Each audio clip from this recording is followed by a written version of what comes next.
Week 2 of the NFL season is officially here, so in today's video, let's go ahead and try to predict every single game of Week 2. So as I mentioned, I'm going to be trying to predict every single game for Week 2 for each week, or for each set of games. I'll be giving you guys a little bit of my analysis and thoughts for each game, but let's hop into it. Starting off on Thursday, which is today, we have our great matchup between the Buffalo Bills and the Miami Dolphins. In this matchup, you obviously have Josh Allen going up against Tua, which is probably going to be the biggest storyline heading into this game. Last week, I thought the Miami Dolphins played fairly well in the second half. Obviously, it was a very slow start, but I did think as the game went on that they started to play a lot better. And then that kind of same sentiment can also be said about the Buffalo Bills. Early into that game against the Cardinals, they started off fairly slow until the offense started to pick up some slack. Ultimately, though, I'm going to pick the team that has basically been historically dominant against this team the past couple years, which is going to be the Buffalo Bills. Obviously, we don't really have a lot to talk about here because we've seen these teams play multiple times. I just have a feeling that Josh Allen is going to come out there and look like an MVP. So in terms of a scoring prediction, I'm going to say Buffalo 31, Miami Dolphins 23. But then we head into our Sunday game, starting off with the 12 o'clock ones. We'll begin with San Francisco versus the Minnesota Vikings. This is, in my opinion, a bit of a mismatch. You have one team that is essentially fully healthy, minus potentially Christian McCaffrey, versus a Minnesota Vikings team that doesn't have their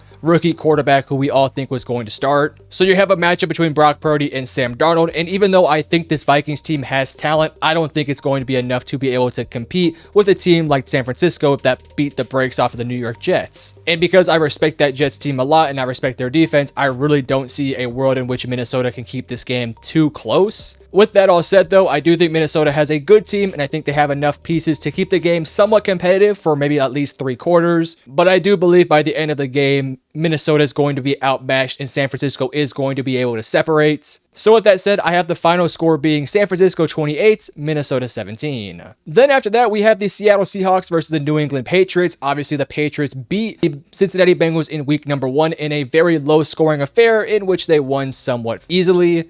I say easily because in a lot of ways, the Bengals just weren't themselves. They had 2 fumbles and they just did not play well offensively. Not to mention, Joe Burrow looked really bad out there, so hopefully that wrist injury is okay. But the Patriots were able to sneak one out there and pull off a week 1 victory. I don't think that's going to be the case in week 2, though. Seattle did have a slow start to last week's game, but I expect them to be a lot more on game early on into this one. With the combination of the receivers they have going up against that defense, I do think this one will be a low-scoring affair. But I do believe that at some point during the game, the Patriots are going to have to be able to consistently pull off drives that I just don't think they're going to be able to do. Whereas I look at a team like Seattle and think that they can potentially pull off a couple of drives to get some points. So with that said, this one will be a low-scoring game, but I have Seattle winning 20 to the Patriots 13. Then next up, we have the Washington Commanders versus the New York Giants. I liked what I saw from Jaden Daniels in week 1. It wasn't perfect, and he definitely has some room to grow, but I did like what I saw for the most part, whereas for the Giants, I didn't really see a whole lot of anything that I liked outside of Malik Neighbors. So I expect this to be a game in which maybe it starts off a little bit slow and maybe even a little bit competitive, but I think by the 3rd quarter, one team is really going to be able to separate, and I think that team is going to be Washington. I have a lot more faith through 2 weeks of the season that Washington is going to be a better team by the end, and I believe that Jaden Daniels will pretty easily outplay Daniel Jones just simply off the fact that he's much more athletic and a lot more talented. With that said, though, I like a lot of things on this Giants team. I just don't believe in the quarterback, and that's going to be the main issue moving forward for this team. I do think they're the worst team in the NFL, maybe outside of the Carolina Panthers. So with that, I think the final score will be 26 Washington to the New York Giants 10.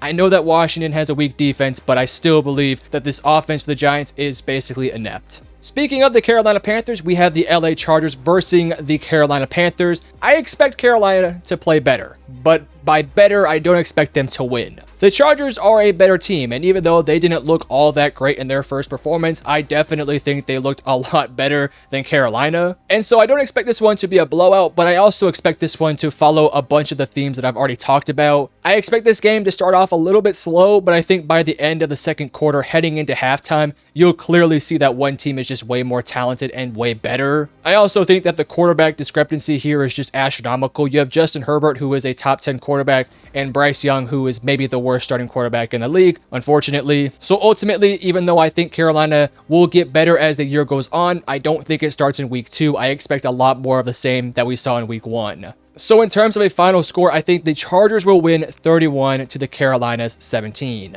Moving on, we have the Dallas Cowboys versus the New Orleans Saints, a game that honestly before week 1 didn't seem all that competitive until we saw week 1, where we saw the Saints absolutely put a beat down on the Panthers and we saw the Cowboys put an absolute beat down on the Browns. Now, obviously, one of those teams, aka the Browns, are clearly better than the Carolina Panthers, but I still feel like you saw a lot of the things that you wanted to see from both these teams. For the Cowboys, their defense looks dominant, the offensive line held up quite nicely, and Dak Prescott, Micah Parsons, and CeeDee Lamb all still look like all-pro level players. Whereas for the Saints, you wanted to see a more creative offense, and you saw that. There was a lot more motion, a lot more deep shots, and a lot more creativity in totality. The defense will still be the same, so I expect this one to be a very fun matchup. But ultimately, I do expect one team to win here, and I think it's going to be the Dallas Cowboys. They are the more talented team. In my opinion, they are also a better coached team. And even though I do expect the Saints to be able to be competitive in this game and maybe even hold a lead at some points,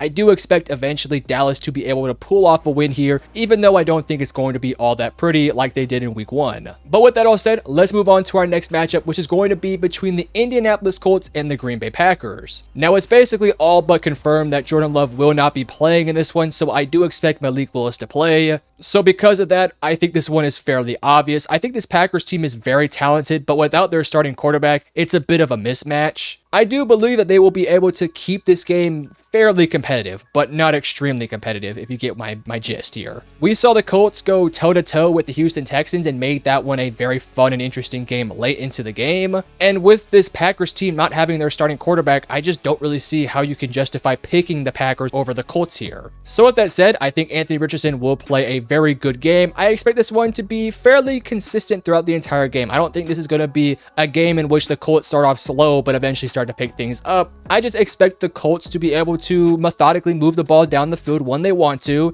and put up enough points to beat a Malik Willis offense that really won't be able to do a whole bunch, especially if they can't run the football effectively. The only way, in my opinion, that Green Bay can win this game is if Josh Jacobs just completely takes over, which is possible, but it's just unlikely. So because of that, I'm going to pick the Colts here with a final score of 28 to the Green Bay Packers 14.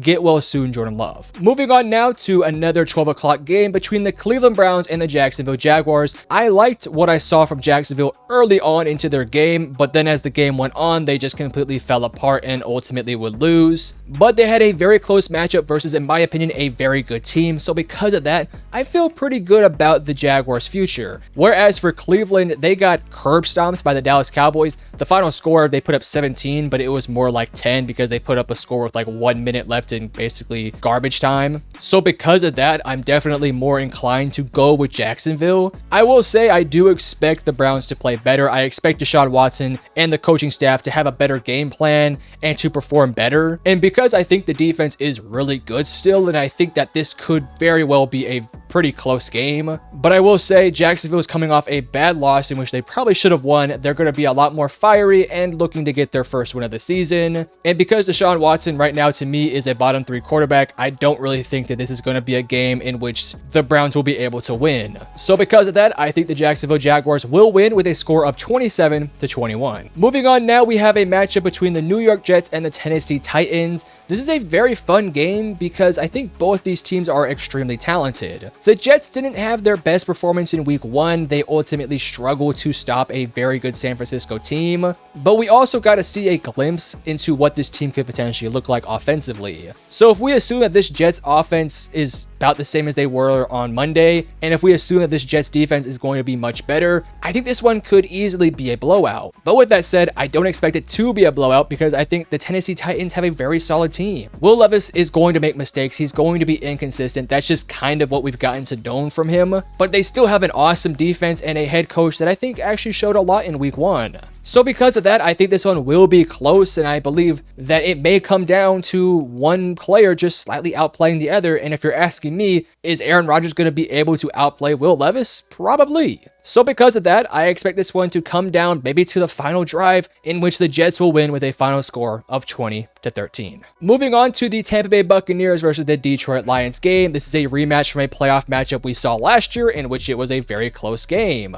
And truth be told, I expect this one to play out very similar as we saw into the playoffs of last year. I think the Lions arguably are the best team in the NFL. They have a bunch of talent. They can run the ball effectively. They can pass the ball effectively. I think everything about that team is really solid. And then there's Tampa Bay, who looked really good in week 1, and I expect them to continue to look good throughout the season. Tampa Bay did go up against an absolutely horrendous defense in Washington, so I think that is potentially why they played so well in week 1. But ultimately, I'm still going to give them the respect they deserve. They played very well, and I expect them to play very well in this game. So because of that, I don't think this one will be a blowout, but I do believe it's more likely that the Lions will win this game. So because of that, I'm going to go with Detroit 27 to the Tampa Bay Buccaneers 20. And then we have our last 12 o'clock game before we head into the 3 o'clock matchups, and it's going to be between the Ravens versus my Las Vegas Raiders. And I'm going to be honest with you, I think this one's going to be a blowout. For starters, the Ravens don't have a whole bunch of room for error at this point. They lost in week 1, and they have a pretty brutal schedule moving forward. So in a game like this versus the Las Vegas Raiders, it's almost a must-win game, whereas for the Raiders, I don't think they're going to be able to match up with this Ravens defense whatsoever. I do expect the Raiders to play well defensively, especially early on, but I do believe as the game wears on and as the offense struggles even more and more, eventually this Ravens team will click into form and start playing like the Ravens we know. So because of that, I think the final score will be the Ravens 30 to the Raiders 10. I just don't simply believe that Gardner Minshew and this offense can produce numbers against a Ravens defense that is freaking awesome. So because of that, give me the Ravens. Now we enter into our 3 o'clock games, and we are going to begin with the Rams versus the Cardinals, a matchup that I think could be really freaking fun. Similar to the Bills versus Cardinals game, I expect this one to be very competitive and very close, but ultimately I think that Kyler Murray and that Cardinals team might just fall 1 or 2 plays short. After the LA Rams lost a heartbreaker to the Detroit Lions, they're kind of in a similar boat to the Ravens, where they don't have too much wiggle room for error, especially against a team that they are clearly better than. And so because of that, I think that this team is going to come out there fiery, playing very well and effectively with or without Puka Nacua. And even though I believe this will be a close game, I do think at some point this Rams team could be up multiple scores. So I am going to go with the Rams to win this one. I'm going to give it a score of like 24-21, but I wouldn't be shocked if this Rams team puts up like 17 or 20 in the first half and then struggles to score the rest of the game just simply because they put their foot off the pedal. Moving on though, we have a game that could be potentially the game of the week, but I don't think it will, and that's going to be the Chiefs and the Bengals. The Bengals looked as bad as they could have looked last week, and that really sucks because now they're heading into a matchup that is very unfavorable. Last week you had the Patriots, one of the worst teams in the NFL, and you blew your chance against that team, and now you have to go up against maybe the best team in the league. And because of that, I don't really see a world where they start off the season 1-1. Their only path to doing so was by beating New England, and now their path to doing that is by beating the Chiefs. And this is a Chiefs team that is almost basically complete. They really don't have too many holes on their roster. I mean, sure, you can say the receiving core is still missing a big body freak, but it doesn't really matter when you have Kelsey, Rashee Rice, Xavier Worthy, and Patrick freaking Mahomes. And I know that the Bengals have played well against the Chiefs in the past, but after what I saw last week in which Joe Burrow was struggling to throw the ball effectively down the field and didn't look like his normal self, I could see this one being a very easy win for the Chiefs. Now, I'm not going to predict a 40-0 blowout because I don't think that's going to happen, but I do believe it's going to be a 28-17 game affair in which the Chiefs dominate throughout the game and really put an exclamation point on the start of the season. But let's go ahead and talk about the last game in the 3 o'clock window, which is going to be between the Pittsburgh Steelers and the Denver Broncos, and this is going to be my upset of the week. I know Bo Nix played terribly in week 1, and I know he's going up against a very good Steelers defense that is going to make life difficult on the young quarterback.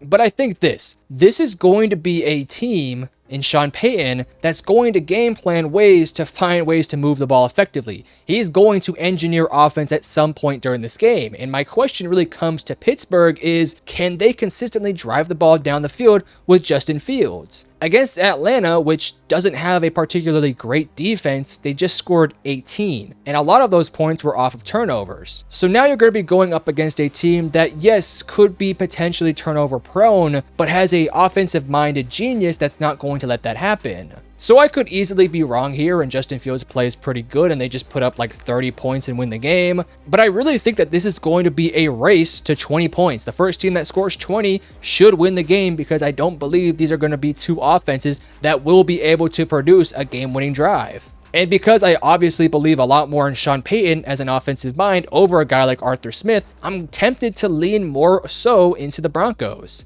The Broncos at times looked good against Seattle, and Seattle is a by far better team, in my opinion, than Atlanta. Whereas Pittsburgh, yes, you beat Atlanta, but you didn't score any touchdowns, and you had to make like 2 or 3 50-yard field goals to even get to 18 points. So I really feel like this is a game where you're going to have two offenses that aren't very good, but two defenses that are playing very well, and it's just going to come down to who can score 21st, and I'm going to go with Sean Payton and the Denver Broncos. Ultimately, I have the final score being Denver 20 and the Pittsburgh Steelers 13. Let's move on to our Sunday night football game between the Houston Texans and the Chicago Bears. This is going to be a very fun matchup between an offense that was god-awful last week in Chicago versus an offense that I think is going to be freaking awesome for the rest of the year in the Houston Texans. I do expect Caleb Williams to play better next week, but with this Texans team being a very well-coached team and having a lot of talent, I don't think that this one's going to be a very easy matchup for Caleb.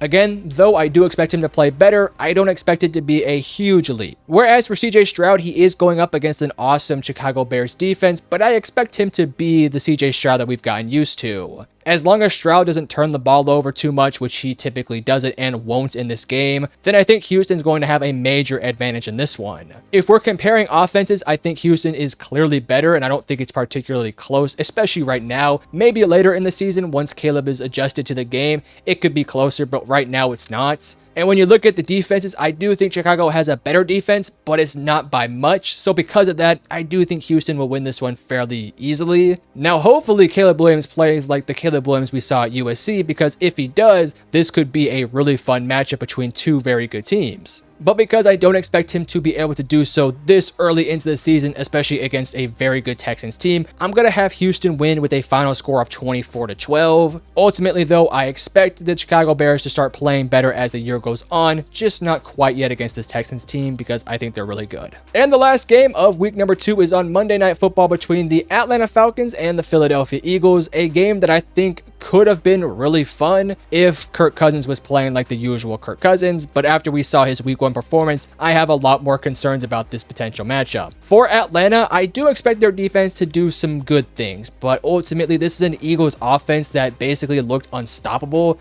against a defense in Green Bay that I also think is really good. Now, I do think Atlanta's defense is maybe on paper better, so because of that, I expect this one to be a little bit closer, but I just think this offense for Atlanta is very suspect, especially right now. Kirk Cousins did not look like his usual self, and if he looks anything like he did in week 1 against this Eagles team, it's not going to be a very fun day for that Falcons team. This one will be close, maybe to start the game, but I think eventually Jalen Hurts and that Eagles offense is going to be able to sustain long drives, win the time of possession, and cause this Falcons team to really abandon the run and force passes with Kirk Cousins that I just don't think he can do right now. And if there's any sort of turnovers from the Atlanta Falcons, you might as well call it a day because Philadelphia will make you pay. The only way that, in my opinion, this Eagles team loses is if they somehow lose the turnover battle. And I mean, it would have to be like 3 turnovers to Atlanta 0 or Atlanta 1. And because I don't think Jalen Hurts is going to have a 3 turnover game, I don't think that they're going to be able to lose. Assuming they take care of the football and they sustain drives, which they will, I think this Eagles team will win this one fairly easily. So with that said, I have the final score being Philadelphia 34 to the Atlanta Falcons 18. So real quick, this is all my picks for the week. Last week, I went 12-4 and I made some really awesome picks, so hopefully I can keep this trend up. But if you guys enjoyed the video, hit the like and subscribe button, and if you guys hated my picks, tell me in the comments. But I love you guys. Peace.